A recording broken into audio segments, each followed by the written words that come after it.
Spanning Tree Protocol es un protocolo que fue desarrollado hace unos 30 años atrás, ¿no? Y que fue evolucionando en alguna medida. La última revisión, si no recuerdo mal, si mi memoria no me engaña, fue en el 2005 y ya hace más o menos un poco más de 10 años, ¿no? Estamos en el 2018. Y el problema está de que es un protocolo que fue en su momento un buen protocolo, un protocolo que fue pensado para permitir redundancia, principalmente, era su función. Y eso significaba que si un enlace caía, otro enlace equivalente de capa 2 se activaba para que pudiera, ¿cómo se llama?, poder, digamos, seguir fluyendo el tráfico hacia el exterior. Pero esto, como dije hace un tiempo atrás, estuvo bueno, estuvo bien, porque estábamos trabajando en redes donde todavía no existían comunicaciones unificadas. ¿Y qué pasa cuando tenemos comunicaciones unificadas? Tenemos telefonía y tenemos video dentro de la red, soportados sobre la misma infraestructura de red. Y los teléfonos o los flujos de telefonía y los flujos de video tienen un grave problema, no soportan altas latencias. Una latencia por encima o un jitter o una latencia por encima de 150 milisegundos es considerado un grave problema. Y cuando tenemos nosotros Spanning Tree, para que en el caso de que un enlace caiga, otro se vuelva activo y empiece a forwardear tráfico, bastan aproximadamente 50 segundos. O sea, dicho de otra manera, Spanning Tree fue pensado para una realidad donde telefonía IP, donde video en streaming dentro de las redes de datos no existían, y por tanto no era un problema que yo me pudiera tardar 50 segundos en volver a activar un enlace para que se convirtiera en un enlace activo. ¿Ok? Entonces, la industria ha reaccionado a esto y ha tenido que desarrollar nuevas tecnologías. Ya hablamos un poco de stacking en algún momento cuando estuvimos hablando en alguna clase previa, que es el apilamiento de dos o más equipos para que formen un solo equipo lógico, que me permite implementar Ether Channel en estos equipos de forma de que Spanning Tree prácticamente ya no sea necesario. ¿Okay? Sin embargo, si bien es cierto, Spanning Tree deja de ser necesario para lo que es, en este caso, redundancia, sigue siendo un protocolo aún necesario para evitar accidentes. Es decir, que alguien por casualidad desconecte el puerto o desenchufe un computador y conecte ese cable que está aún conectado al switch mismo switch, creando un bucle. Si Spanning Tree no está activo, eso provoca un problema mayúsculo. Todo ese equipo, por lo menos todo ese equipo, queda inoperativo gracias a que su backplane se satura, llega a un estado de flooding, ¿de acuerdo? De un estado, perdón, de saturación. Entonces esto implica de que Spanning Tree todavía va a acompañarnos, pero ya no va a desempeñar el papel que tuvo y que fue muy importante, que fue el papel para protegernos o darnos la opción de redundancia. ¿Okay? Es entonces el resumen de lo que sería Spanning Tree rápidamente, un poco una visión rápida de lo que vamos a ver hoy día. Tenemos que seguir usando Spanning Tree por un tiempo, vamos a tener un tiempo de transición. Las empresas todavía siguen haciendo diseños de Spanning Tree, todavía es un protocolo, en este caso, vigente. Sin embargo, como ya les comento, este protocolo poco a poco y en el tiempo va a ir desapareciendo. En su lugar, vamos a reemplazarlo por otras soluciones, como por ejemplo, puede ser stacking con Ether Channel, una opción. O la otra alternativa que podríamos también tener sería, por ejemplo, usar por ejemplo, FlexLink, que es una alternativa también interesante que se permite en este caso en redes, en este caso de alto nivel. Bueno, no sé si con esto hay algún comentario de parte suya, alguna pregunta. Empecemos entonces con el tema de Spanning Tree. Pasemos a la siguiente lámina. Bueno, acá vamos a ver lo que dijimos algo. Vamos a hablar de Spanning Tree. No me gusta traducirlo. Acá lo han traducido como conceptos de el árbol de expansión. Spanning Tree significa árbol de expansión si lo quieren traducir un tanto literalmente. Es un algoritmo, como ya dije, algo antiguo que fue desarrollado con la intención de permitirnos redundancia de capa 2. Y eso significa que si un enlace cae, hay otro enlace de respaldo que nos permite continuar trabajando. Existen varias variedades, como ya dije, la última revisión fue en el 2005 aproximadamente. En 2005 si no recuerdo mal, lanzaron una revisión de Spanning Tree que permite justamente trabajar o mejorar algunas opciones dentro de esta tecnología conocida como Rapid Spanning Tree, que reduce el tiempo de 50 segundos a 5 segundos de, digamos, tiempo de convergencia, siendo mucho más, 10 veces más rápido que el Spanning Tree tradicional. Aún así no supera, o mejor dicho, no llega a los 150 milisegundos que requieren las redes convergentes, las redes unificadas de hoy en día. Entonces vamos a ver las diferentes variaciones o variantes de Spanning Tree que hay, y luego vamos a ver un poco los trucos o los métodos de configuración que vamos a usar cuando trabajemos con Spanning Tree. ¿Ok? Vamos a hablar un poco entonces de estos conceptos. Primero vamos a hablar que tenemos redundancia aquí, Spanning Tree particularmente es redundancia de capa 2, decimos. En realidad trabaja en capa 1 y capa 2, ¿de acuerdo? Pero decimos que es un mecanismo de redundancia de capa 2 porque trabaja principalmente a ese nivel, el nivel de capa 2, ¿de acuerdo? Uno de los problemas que tenemos cuando tenemos redundancia, cuando generamos una redundancia, pero no tenemos Spanning Tree, es que los switches inundan de tráfico broadcast o de tráfico de, digamos, por MAC address no conocida, y esto genera tres problemas importantes. Genera tormenta de broadcast, genera duplicidad de tramas y genera inconsistencias en la tabla CAM. Para evitarlas, justamente los ingenieros de esos unos 30 años decidieron implementar un mecanismo que conocemos hoy en día como Spanning Tree, que permite bloquear un puerto de manera automática cuando se detecta que existe redundancia. Y la pregunta que tendríamos que tener aquí en claro es: ¿y cómo se da cuenta el switch que hay redundancia?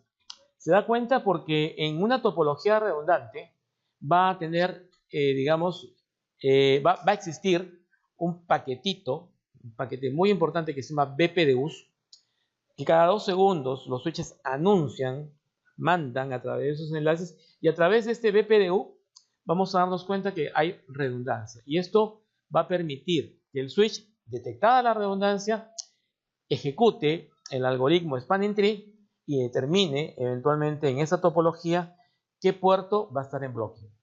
¿Cuál es el problema de esta filosofía? El problema es que yo no tengo a veces el control de qué puerto va a estar en blocking, porque es el propio algoritmo el que determina qué puerto está en blocking.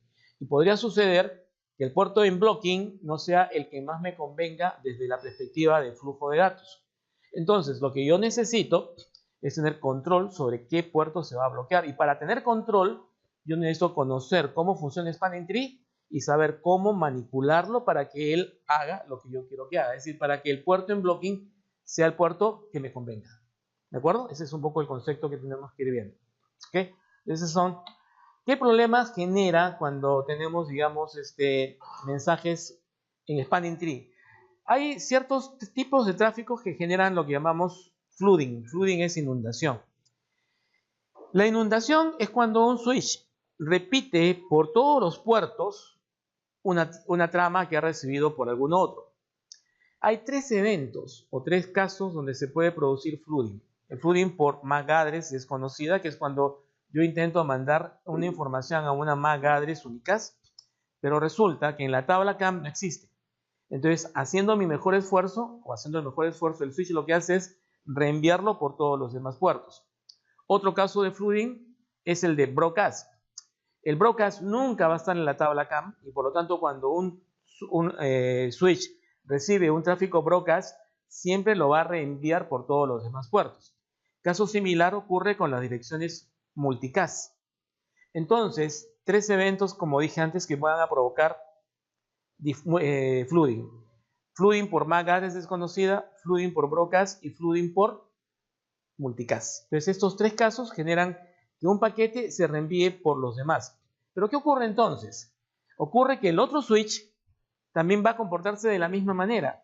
Y eso significa que va a reenviar el paquete por todos los restantes puertos.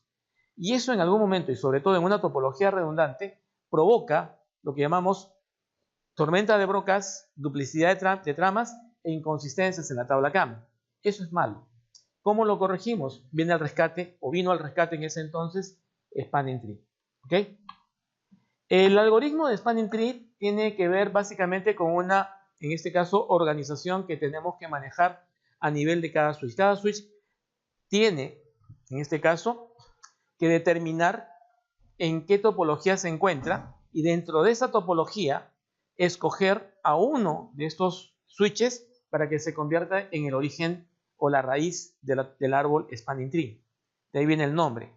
¿Por qué se le llama árbol? Porque hay una raíz y la raíz es el root bridge.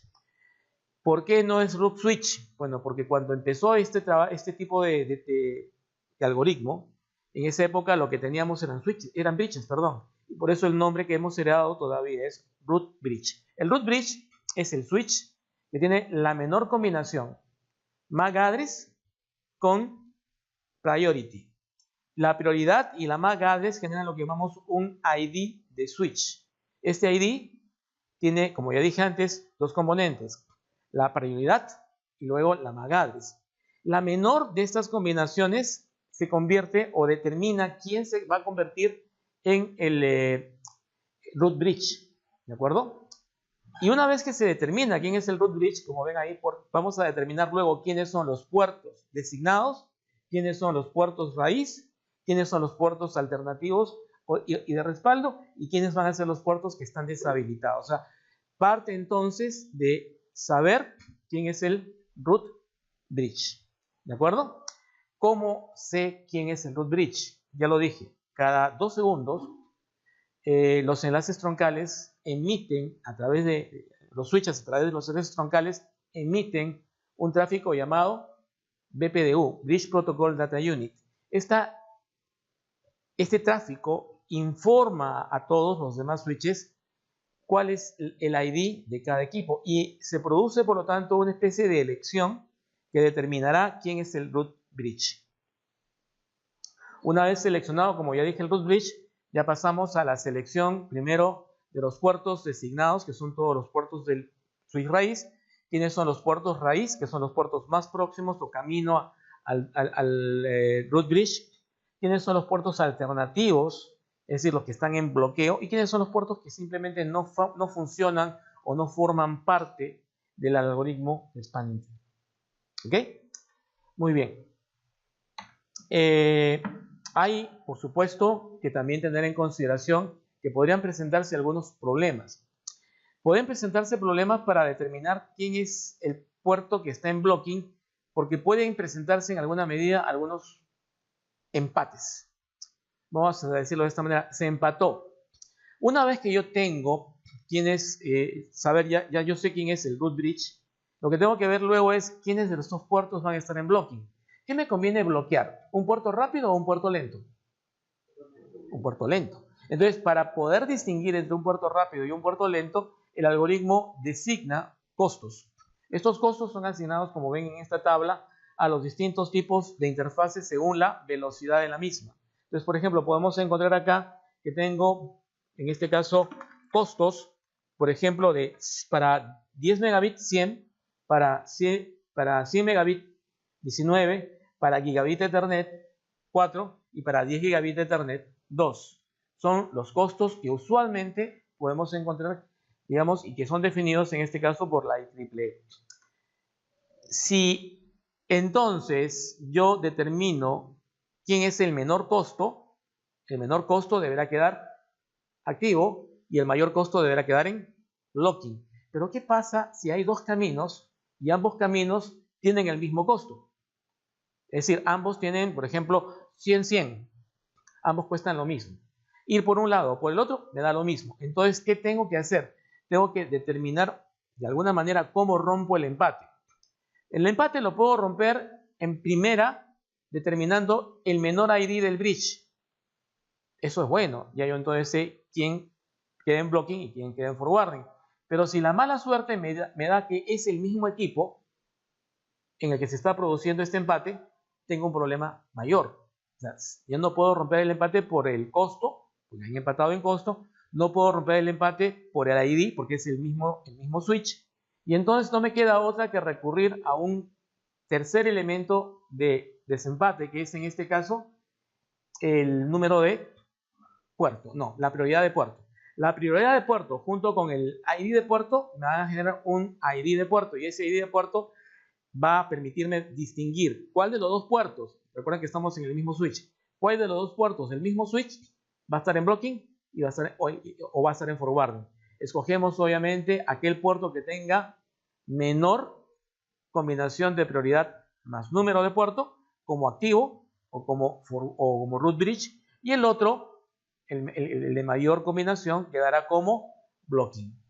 Entonces hay esa opción para desempatar, en este caso, esa alternativa. Es como cuando jugamos un partido de fútbol. Si llegamos a los 90-90 empatados, vamos 15-15. Si seguimos empatados, vamos a penales. Igual, acá es el mismo concepto. Si tenemos empate a nivel de costo, el desempate lo hacemos inicialmente a nivel de ID del bridge. Si tenemos empate todavía en ese sentido, vamos al ID del puerto.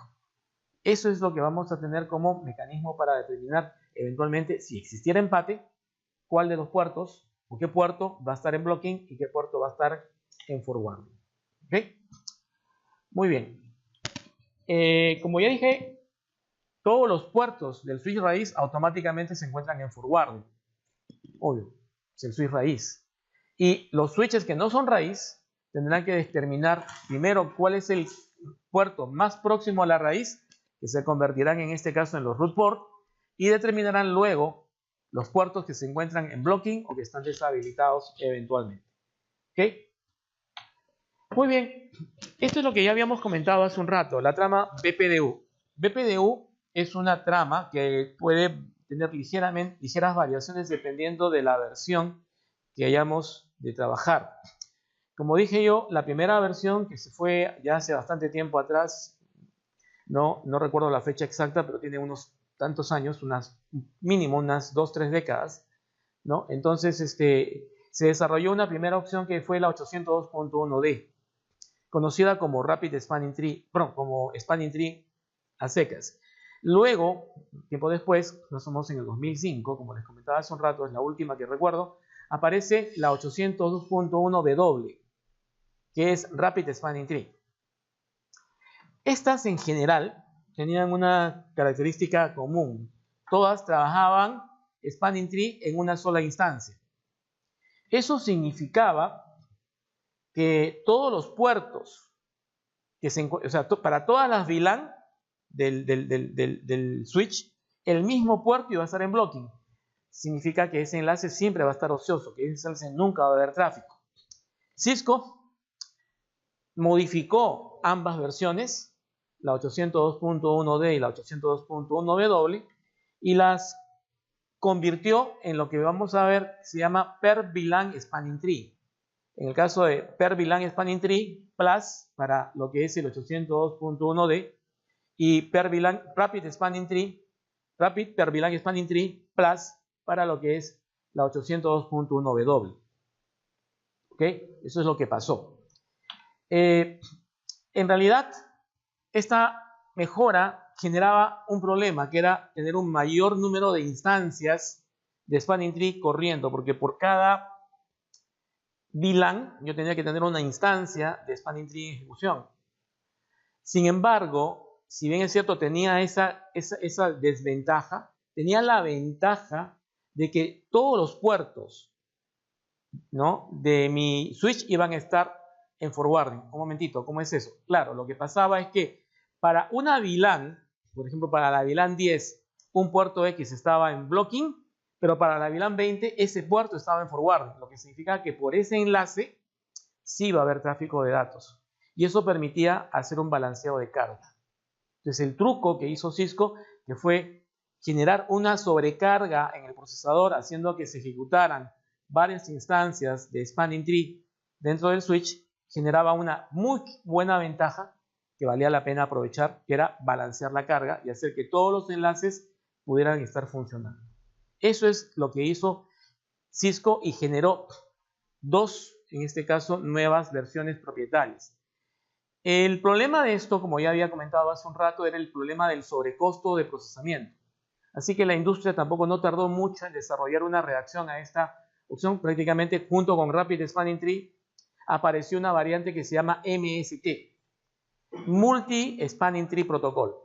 MST o MSTP o MST simplemente, que es la mayoría como lo menciona, es una variación de Spanning Tree, pero que en vez de ejecutar una instancia única, lo que hace es ejecutar múltiples instancias, por eso se llama Multiple Spanning Tree Protocol. ¿Qué es lo que hace? Inteligentemente dice, ok, mira, ¿para qué tener una instancia corriendo para cada VLAN si yo puedo agrupar la mitad de las VLAN en una instancia y la otra mitad de las VLAN en otra instancia? Y tengo el mismo resultado. Entonces, pensándolo de esta manera, se desarrolló entonces el MST. El MST, Multi-Spanning Tree Protocol, es una variante que permite gestionar de manera mucho más eficiente Spanning Tree. ¿Okay? Y es la última variante en todo caso que tengo que comentarles relacionadas con esta opción. Ahora, volviendo un poco a lo que es el ID del switch. El ID del switch es en este caso un identificador que está compuesto por la priority más la MAC address del switch. La prioridad es un valor que tiene la capacidad de ser incrementado o decrementado en valores de 4096, 2 elevado a la 12, ¿de acuerdo? Y el valor por default es exactamente la mitad, que es 32.768. Justamente ese valor por default que está en la pantalla, que lo voy a mostrar acá, no lo deben olvidar, por favor, es el valor de default. La prioridad por default vale 32.768. Un dato que no está en el material probablemente es el ID, perdón, la prioridad de puerto. La prioridad de puerto oscila entre 0 y 255 y el valor por default es 128, la mitad. Igual, el valor acá por default va entre 0 y 65.535. La mitad, 32.768. O si quieres verlo en hexadecimal, 8.000H, ¿okay? Que es la mitad del rango que tengo yo disponible para el valor de prioridad. Y la pregunta que de repente se están haciendo, pero no me la hacen, y ya que no me la hacen, yo me la tengo que hacer solo. Imagínense que tengo que hacer acá todo el show, ustedes tienen que participar. Es, ¿y por qué tengo que hacerlo en incrementos o decrementos de 4096? Porque yo tengo que manejar un ID de VLAN, y ese ID de VLAN va a ser un valor que va a tener ese rango. Entonces, es 2 a la 12, que es 4096. Entonces, yo voy a incrementar o decrementar 32.768 en incrementos o decrementos, valga un poco la redundancia, de 4096. Y de esta manera, aumentar o reducir la prioridad. La pregunta que cae por su propio peso es, ¿y para qué yo quiero cambiar la prioridad? Para que sea el puerto respectivo o el puerto respectivo. Te lo pongo de esta manera, para controlar qué switch es el switch raíz. Y de esa manera justamente lograr lo que tú comentas, que es lograr que un puerto que yo deseo se encuentre en blocking y otro que también quiero que esté activo, esté activo. Es un poco la idea. Entonces, esa es la finalidad de que yo pueda, controlar la priority, en este caso la prioridad, es la que me permite manipular o influenciar el comportamiento del route del spanning tree para que haga lo que yo quiero, para que mantenga activo un puerto o para que bloquee un puerto en particular, que es el que yo deseo que esté bloqueado o que yo deseo que esté activo. Eventualmente eso lo logro manipulando, en este caso, la prioridad. Al manipular la prioridad, manipulo el bridge ID, y al manipular el bridge ID voy a determinar quién es el root bridge para determinada VLAN. Esa es la consecuencia. ¿Okay? Muy bien, ya hemos hablado de las variedades. Acá nuevamente está lo que yo les había comentado. STP, estándar 802.1d, es per VLAN Spanning Tree Plus, propietario de Cisco, que es una versión donde se tiene alto impacto en el procesador debido a que se corre una instancia de Spanning Tree para cada VLAN.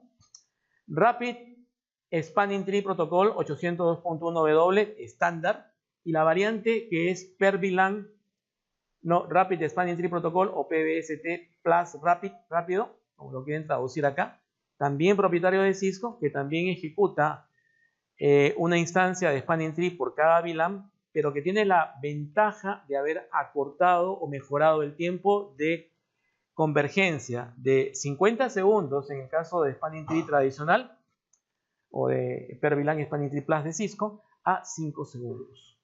¿okay? Eso estoy hablando por default. Y una variante más que también ya se había comentado hace un rato, que es el MST, o también en algunos textos lo mencionan como MSTP. Los dos son, eventualmente, es Multi-Spanning Tree Protocol. Y esto permite que yo pueda correr instancias. Dos instancias, o tres instancias, ¿no? Dos instancias, una instancia para un grupo de VLANs, otra instancia para otro grupo de VLANs. Esto reduce el overhead y mantiene el resultado de tener enlaces que no se encuentran ociosos. Como hemos visto, ese es el truco que desarrolló Cisco con la intención de mejorar el rendimiento. ¿Okay? Bueno, acá vamos, ya acá estamos viendo un poco el concepto de PVST Plus, donde la idea, insisto aquí, es que para una VLAN un puerto esté en blocking y para otra VLAN ese mismo puerto se encuentra en forwarding. Si ustedes analizan la gráfica, pueden ver esta gráfica que están viendo acá, donde el puerto, el switch 3 es la raíz para la VLAN 20 y el switch, en este caso 1, es el raíz para la VLAN 10, en este caso, sí, para la VLAN 10, vemos que aquí se produce justamente esa jugada. Tengo una instancia por cada VLAN, tengo dos VLAN, la VLAN 10 y la VLAN 20, entonces ejecuto dos instancias distintas, donde tengo dos raíces diferentes, permitiendo de esta manera que un puerto para una VLAN esté en blocking y para la otra esté en forwarding. ¿Okay? Esa es la idea. Ese es el concepto que está detrás de la modificación que hizo Cisco. En el mismo sentido y de la misma forma también se utiliza el PVST Plus rápido o el Rapid per VLAN Spanning Tree Plus, que tiene en este caso también la misma filosofía, generar una instancia por cada VLAN, pero diferenciar los puertos o los switches raíces, de tal manera de que no haya ningún puerto ocioso o inactivo. La ventaja principalmente es que acá se ha simplificado el algoritmo, se ha optimizado el algoritmo, reduciendo los tiempos de convergencia, como ya había comentado, a tiempos más bajos, 5 segundos, por ejemplo, ¿no? Entonces, esto es una ventaja. Algunos estados se han simplificado en el caso de Rapid Spanning Tree, haciendo, como dije ya antes, de que esto sea mucho más eficiente. El método de notificación, el BPDU llamado TCN, no está en la pantalla, pero el BPDU TCN, que es de Topology Chain Notification, significa eso TCN, tiene un comportamiento algo diferente entre Spanning Tree rápido y Spanning Tree tradicional. Sin embargo, hay que también aclararlo, son compatibles, es decir, podemos mezclar, pero cuando mezclamos tenemos la desventaja de ejecutar en el nivel más bajo. Es decir, si yo tengo switches con Spanning Tree rápido y switches con Spanning Tree normal, el rendimiento será como si fuera un Spanning Tree normal, o sea, no saco ventaja de tener una versión rápida ejecutándose en uno de los switches. Entonces, por ahí podemos combinarlo. Y la recomendación que siempre hacemos es de que en realidad traten de sacarle la ventaja al tema y hacer que todos sus equipos, sus switches, corran la misma versión de Spanning Tree para sacar, digamos, provecho de estas características. Tipos de enlace que tenemos en Rapid Spanning Tree es el punto a punto, que usualmente está conectado a un equipo. El compartido, el shared, que es un puerto que funciona, en este caso, usualmente en modo HAL duplex. Usualmente se conceptualiza como que está conectado a un hub. Esto ya no es tan cierto, ya no es tan frecuente debido a que ya no existen hubs en el mercado, pero es como ya dije, una tecnología heredada. Por lo tanto, todavía seguimos manejando algunos conceptos que de repente ya no son tan comunes hoy en día. ¿Cómo se configura? Bueno, la configuración no es complicada porque por default viene activa. Entonces, lo que tenemos que hacer nosotros es simplemente manipular, en este caso, la prioridad con la intención de determinar o de manipular al protocolo para que escoja el root bridge apropiado. Y esto lo hacemos con un comando que es el comando siguiente: Spanning Tree VLAN, el ID de la VLAN, VLAN 1, VLAN 2, VLAN 10, etc. Y root primary. Root primary significa que este switch va a ser el switch raíz. Y lo que en realidad está haciendo el root primary es calcular por nosotros el valor de la nueva prioridad. Y esto generalmente implica que voy a degradar 2 veces 4096 en en este caso, switch. Y root secondary es el mismo concepto, solamente que voy a degradar una sola vez el valor, es decir, lo voy a reducir en 4096 una sola vez.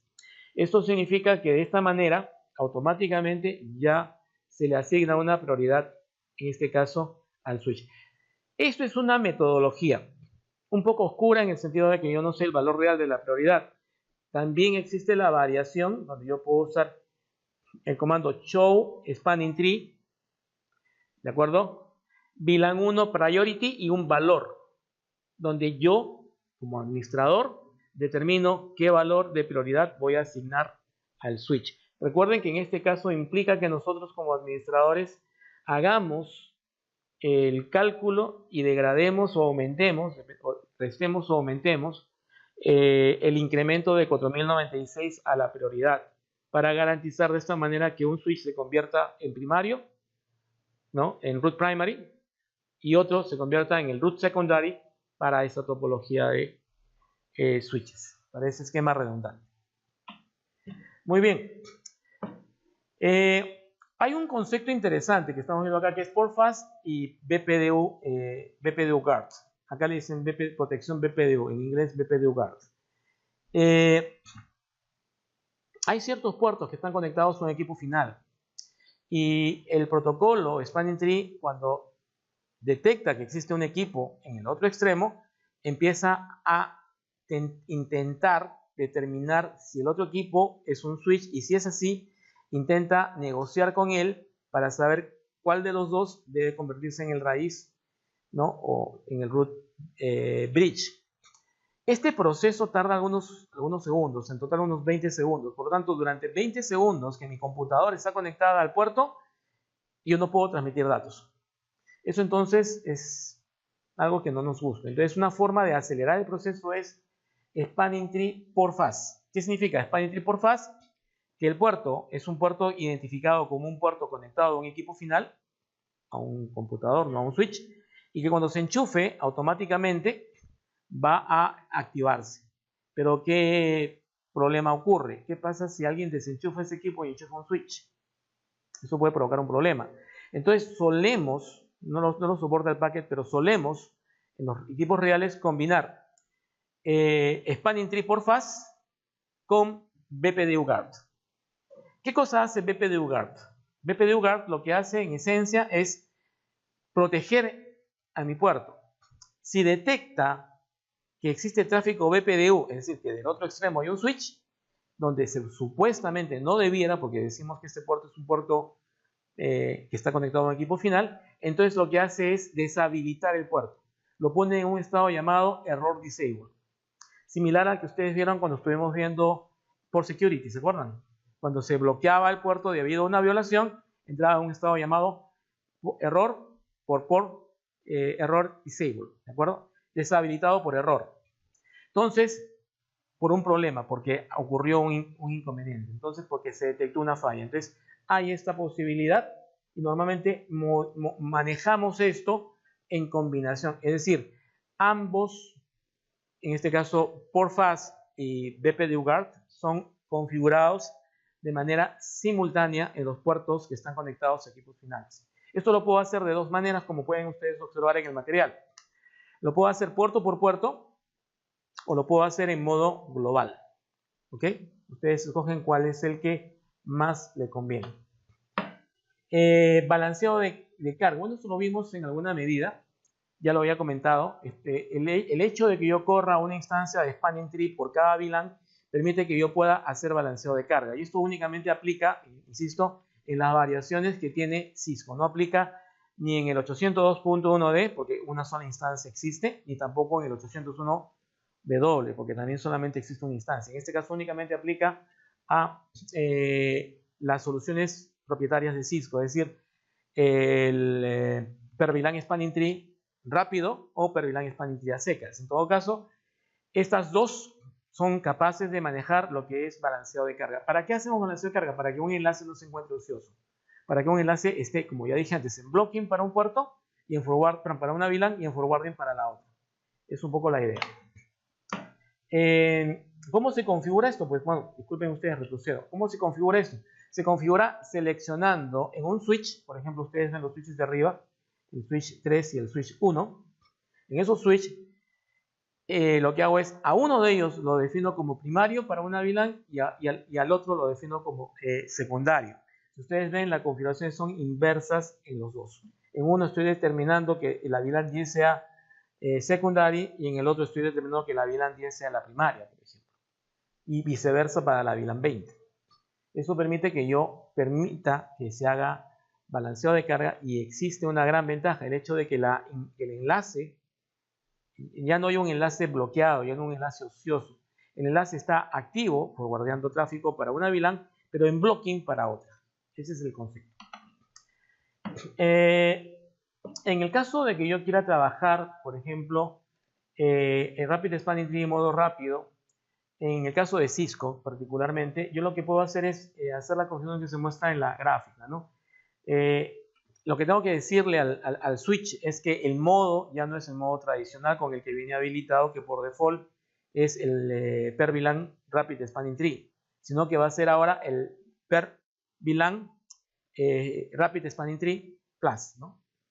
Sino que vamos a cambiarlo. Entonces, en este caso lo que hago yo es deshabilitar o indicarle al switch que ya no va a trabajar con el Spanning Tree tradicional, sino que va a hacerlo con la versión rápida. Y eso se hace con el modo. Spanning Tree Mode, y van a colocar ustedes Rapid PSBT, per VLAN Spanning Tree. Luego, pues ya, una vez que tenga yo esto, yo voy a poder aplicarle los tipos que este esquema de Spanning Tree soporta. Por ejemplo, en la interfase FAT02, voy, que está conectada probablemente, en este caso, a un equipo final, voy a ponerle Spanning Tree Link Type Point to Point, ¿no? Habilitando de esta manera la opción de que se convierta en una conexión rápida, ¿no? Acá vamos a ver algunos problemas de configuración, ya para ir acabando el tema. Siempre nuestras herramientas son los comandos de línea de Cisco. Show CDP Enable me permite visualizar quiénes son los equipos que se encuentran vinculados o conectados a través de enlaces a mi equipo. Me permite descubrir mis vecinos, ¿no? Comandos como Show Spanning Tree VLAN 1, VLAN 10, VLAN 20 para ver la configuración de la VLAN en particular, que me permitiría en este caso definir cuál es el tipo de protocolo Spanning Tree que estoy ejecutando y en qué modo se encuentra configurado. En este caso, quién es el raíz, por ejemplo, ¿no? Quién es el que si soy o no, cuál es mi prioridad, si soy o no soy el switch raíz, valga la redundancia hace un rato, entre otras opciones. Esto, como ya dije, tiene como finalidad de que yo pueda manipular, controlar quién es el que se encuentra definido como raíz y de esa manera indirecta determinar quién está en blocking y qué interfaz está en blocking y qué interfaz está en forwarding. Por lo tanto, esto es la herramienta, la manipulación, en este caso de la prioridad o de la priority, la que me va a permitir determinar quién es el raíz y en consecuencia qué puertos están en blocking o en forwarding. Tu consulta. En caso de también me parece comando que le damos a la interfaz como primaria o secundaria. Va a aparecer los comandos que han visto, todos los comandos que hemos visto son visibles, no se graban aparte, están en el running config, por lo tanto showrunning también me permitiría verlo. Ahora, sin embargo, por ejemplo, en el caso del resultado, sí me interesa el comando, por ejemplo, que hemos comentado hace un rato, que es show spanning tree VLAN 10, porque yo quiero ver en la VLAN 10 quién es el root bridge. En ese caso sí me interesa usar el comando porque eso sí no lo voy a ver en el running config. En el running config yo voy a ver el comando. Yo tendré que, en base a ese comando, intuir, entre comillas, quién es el root bridge. Pero no se indica si usted le puso primaria, secundaria, entonces por eso claro, pero el que yo haya el que yo lo haya configurado como primary o secondary no me garantiza que por allí alguien, otra persona, en otro switch le haya puesto una prioridad inclusive más baja que la que define. Como buena práctica también está revisar esto me da una mejor visión. Ahora, acá estamos introduciendo el protocolo. En realidad hay más, digamos, que comentar. Por ejemplo, ¿qué pasa si alguien, como te comentaba hace un rato, viene con un switch y le pone una prioridad menor, inclusive a la de la primary, a la de root primary? Él se va a convertir en el switch raíz. Y eso va a alterar totalmente el estado de bloqueo de mis interfaces. Y podría alterar tanto que convertiría mi topología en un esquema medio, digamos, confuso y se utilizarían rutas por debajo de lo óptimo. Entonces, para evitarlo, usualmente agarramos y desarrollamos mecanismos que nos permiten proteger este rol. Entonces, por ejemplo, hace un rato ustedes vieron uno, nada más, que es BPDU Guard, pero también hay un Root Guard. El Root Guard es un mecanismo que no estudiamos en este curso, que me permite proteger de cambios, digamos, no deseables, y proteger el root. Entonces, por ejemplo, si alguien en algún switch inferior me modifica la prioridad y pone una prioridad mucho menor, en el momento en que esa solicitud para tomar el puesto de root primary, de ese switch impostor, si quieres llamarlo así, pasa por el enlace donde hay un comando que es el root guard, el root guard lo va a bloquear y va a evitar que mi primario cambie de rol. Insisto, eso no lo vemos en el curso actual, pero lo van a ver luego en algún curso posterior. Entonces, eso es mecanismos que me permiten proteger el estatus.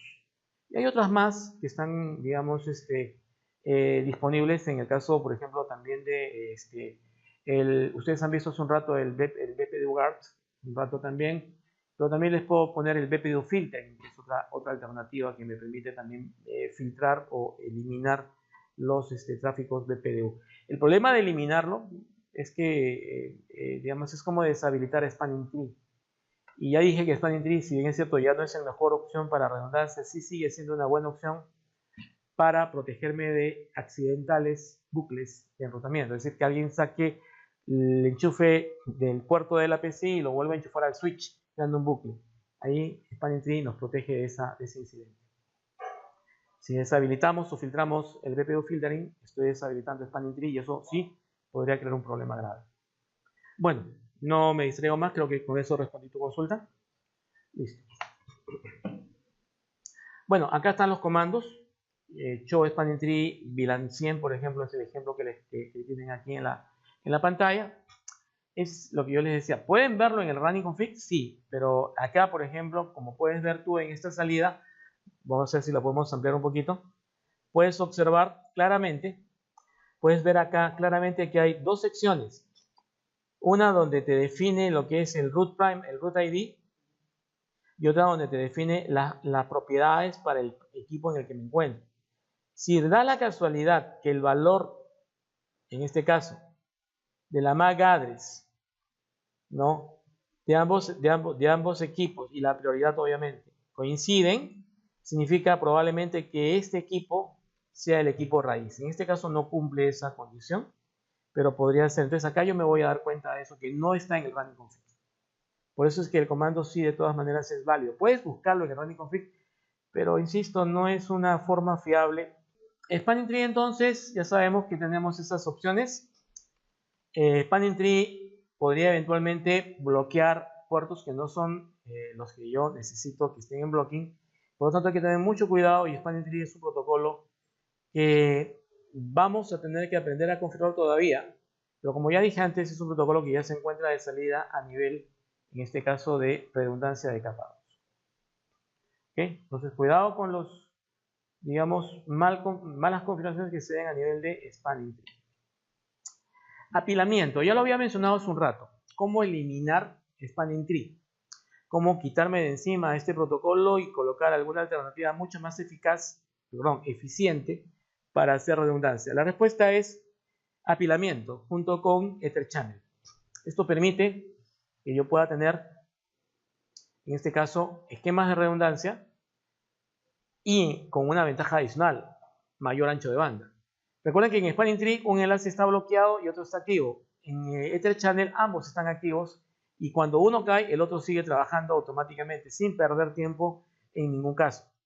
En este esquema, combinar este apilamiento con Ether Channel es una alternativa. Sin embargo, también se han desarrollado otras funcionalidades que también son bastante simpáticas en ese sentido. Una de ellas se llama es FlexLink. FlexLink es un mecanismo que me permite definir una interfase backup. Cuando la interfase principal que está activa cae, automáticamente transiciona la interfase backup activa. El proceso es tan rápido que no se percibe, lo que hace que también sea una solución eficiente cuando no podemos usar apilamiento en combinación con Etherchannel. Muy bien, con eso hemos terminado el día de hoy. Hemos avanzado, hemos hablado de SpanNT, hemos hablado bastante. Es un protocolo, insisto, muy útil todavía. Es un protocolo antiguo, sí, Legacy, ya es Legacy. Es un protocolo que todavía lo vamos a seguir usando, pero la tendencia es irlo dejando de lado como un mecanismo de redundancia, pero mantenerlo como un mecanismo de prevención de bucles. Hemos hablado también de las funcionalidades y diferentes formatos que vamos a poder manejar SpanNT. Dijimos que tenemos principalmente 4. ¿no? 5 con MSTP, si quieren ponerlo en la jugada, que son los estándares 802.1D, 802.1W, los propietarios de Cisco, que son las variantes de los anteriores en los que se ha habilitado per VLAN SpanNT, y una opción estandarizada, que digamos un estándar, que se basa en el Rapid SpanNT, en el 802.1W, que se llama MSTP. ¿De acuerdo? Son los mecanismos desarrollados en este caso como mecanismos para SpanNT. Existen diferentes herramientas, hay un conjunto de herramientas que me permite proteger el funcionamiento de SpanNT. Hemos hablado de algunas pocas hoy día, hemos hablado de PBUguard, hemos hablado de Portfast, hemos hablado de Portfast, pero existen otras más, está BPDU Filtering, RootGuard, ¿no? Y más, ¿no? Por ejemplo, inclusive hay una que es el UDL, que se usaba, por ejemplo, en enlaces de fibra, con la intención de detectar cuando un enlace de fibra, que tiene 2 cables, solamente transmite en un solo sentido. Entonces eso también es parte de los mecanismos que yo puedo implementar para mejorar el rendimiento de SpanNT. Podría aplicar algunas mejoras también en los temporizadores, hacer, digamos, mecanismos que me permitan acortar los tiempos de convergencia. Si bien es cierto, puedo reducir significativamente estos tiempos de 50 a 5 segundos cambiando de SpanNT a Rapid SpanNT. También es bueno mencionar que yo puedo optimizar un poco el comportamiento de estos protocolos y puedo reducir hasta 1 segundo aproximadamente, digamos, el tiempo de convergencia. Sin embargo, recuerden lo que dije al principio de la clase. En tecnologías hoy actuales, donde tenemos voz y video, una tolerancia máximo para no perder una llamada o para no perder el streaming de video es 150 milisegundos de latencia. Una caída de 1 segundo ya crea problemas. Así que tengan cuidado con eso. Muy bien, con eso hemos terminado. Gracias por el día de hoy.